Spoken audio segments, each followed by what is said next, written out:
So pagkatapos ng Pact of Biak na Bato in 1897, Aguinaldo left for Hong Kong and established what is called the Hong Kong Junta. Aguinaldo and other leaders went into exile while the Spanish promised to pay the revolutionaries and make governmental reforms. The Filipinos supposedly used the money to buy arms and the Spanish did not make any reforms. So the pact was not made in good faith on both sides. It did not end the revolution, nag-pause lang sandali.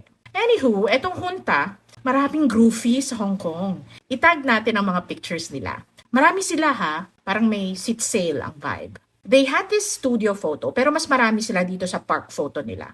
This photo was taken between December 28, 1897 and January 11, 1898. I know this kasi andito si Pedro Paterno and he was only in Hong Kong for those 2 weeks. Ito si General Salvador Estrella. He was from Malolos and was once an officer with the colonial armed forces before joining the revolution. He was a signatory to the Pact of Biak na Bato. After he returned to the Philippines, he fought the Americans and surrendered to them in 1900. He died in 1932. Etong si Kamote ay si Don Pedro Paterno. He negotiated on behalf of the Spanish to come up with the Pact of Biak na Bato. He was in Hong Kong for 2 weeks at pagbalik niya sa Pilipinas, he asked the Spanish for a dukedom, a seat in the Spanish Senate, and payment for his services in Mexican pesos. He did not get any of that. Buti nga sa kanya. Ang kapal ng buka.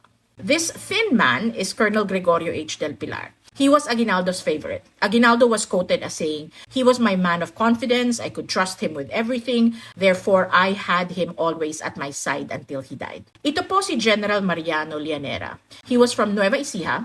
Before the revolution, he served as cabeza de barangay and gobernadorcillo of the town of Cabiao. He fought beside General Antonio Luna in 1899, deported to Guam with General Eufemio Agbayani III in 1901, and returned home in 1903. He died in 1942 at the age of 86, a few months before the start of World War II. This is Colonel Agapito Bonzon. He led the arresting team that captured 2 of the Bonifacio brothers and killed Ciriaco Bonifacio in April 1897.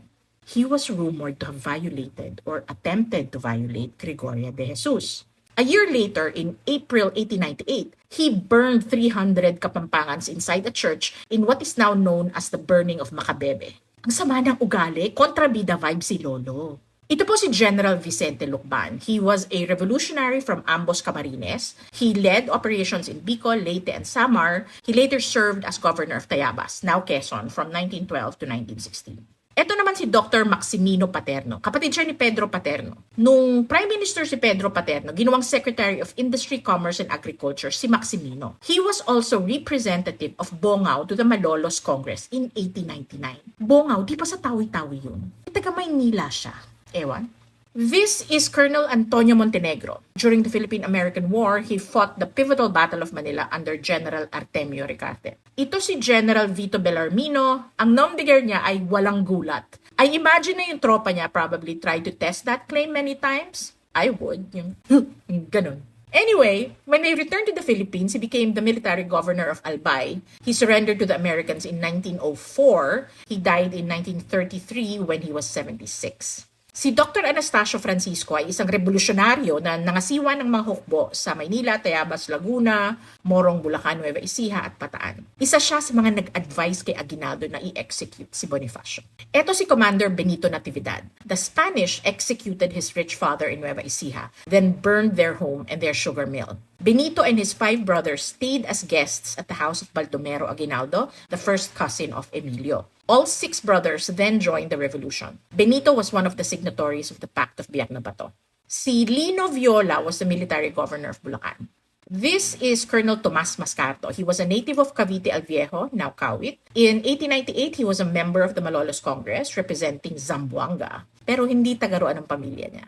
Ewan. He was the military governor of Pampanga in 1899, and during this time, a certain Major Manuel Quezon was his subordinate. He later became a civilian governor of Cavite from 1910 to 1912. He died in 1932 at the age of 60. Si Senyor Valentin Diaz ay isa sa mga original founders ng Katipunan. He was a member of La Liga Filipina and was one of the signatories of the Pact of Biak na Bato. He died in Tondo in 1916 at the age of 71. Hindi ko kilala tong si Ricardo Basa. Noon pala, papa niya si Jose Maria Basa. Jose was implicated in the Cavite Mutiny of 1872, the same one that resulted in the execution of Gumburza. Jose was exiled in the Marianas, now Guam. He stayed there for 2 years, tapos sa Hong Kong na siya tumira. The junta usually met in his house for meetings. Yung family niya, yung venue sponsor, ika nga.